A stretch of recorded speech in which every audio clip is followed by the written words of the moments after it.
Hey guys, my name is David Ruff. I'm coming to you today, and we're going to be helping you look into what inflation is doing to the majority of your portfolios. Now, all of you know that inflation is one of the most damaging things that can happen to your entire financial future.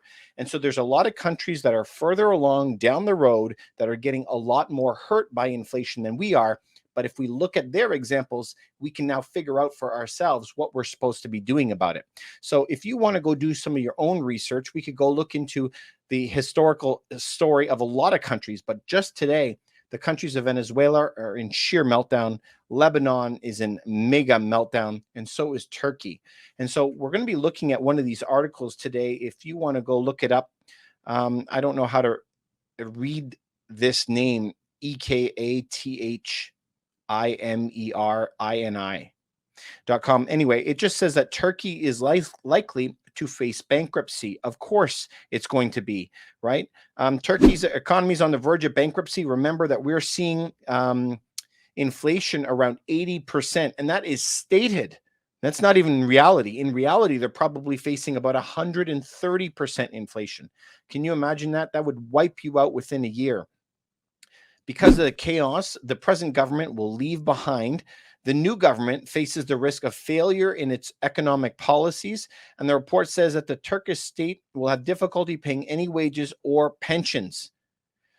And guess what? There they said that they are needing the support of foreign banks and other financial institutions if Turkey is to avoid bankruptcy.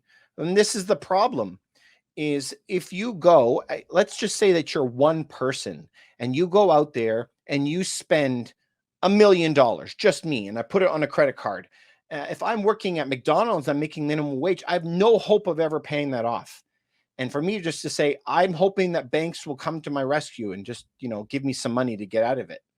We need more people today, individually, people to take responsibility. We need countries to take responsibility for what they are spending, what they are doing, and not squander a lot of money. So if you go and look at what we would call M2 money supply, how many dollars have been printed? Let's check that out. How many dollars have they printed in Turkey? So if we look back till 2007, we could see that this gear goes on a sheer hockey stick, like a rocket flying up. Crazy. But if you notice the numbers on the side, we're talking in the tens of trillions, right? But if we use the exact same website at tradingeconomics.com and go over to the US, we'll see in the US here, now this is the max chart. Let's look at a 25-year chart. We do see it, but it's not like as straight of a launch of a rocket. It just looks like a bunny hill at a ski slope. Though it is a big bump in 2020 and 2021, this is not near as bad. Look at these numbers. Up to 20,000, not 20 trillion. If you go look up those charts on the Trading Economics. Now, let's look at again the Turkey numbers. Look at this, just straight up.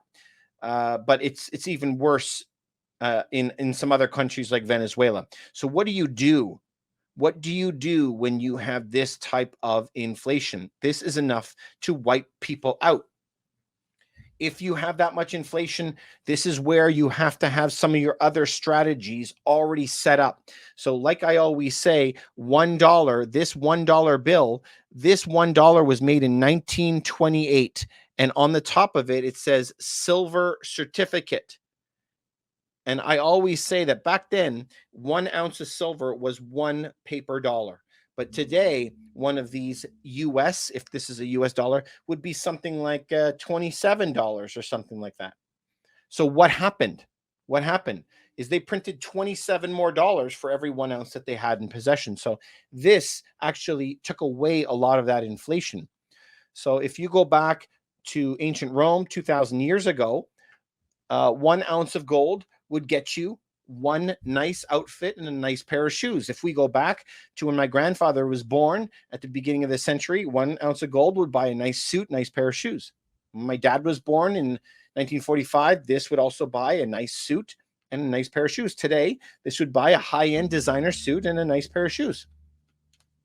I'm saying that this didn't lose value, but a dollar, since it was created, has lost around 96% of its value. So that is where you got to get into stuff, something into stuff. I watched this video in Venezuela where a father had made some money and he handed it in his young son's hands. He goes buy something. And the son says, what am I supposed to buy? And he says, I don't care what you go buy. Buy a shovel, buy anything. Because the price of everything was going up so much, it was doubling sometimes in a day. So they wouldn't even work an 8-hour shift and get paid at the end.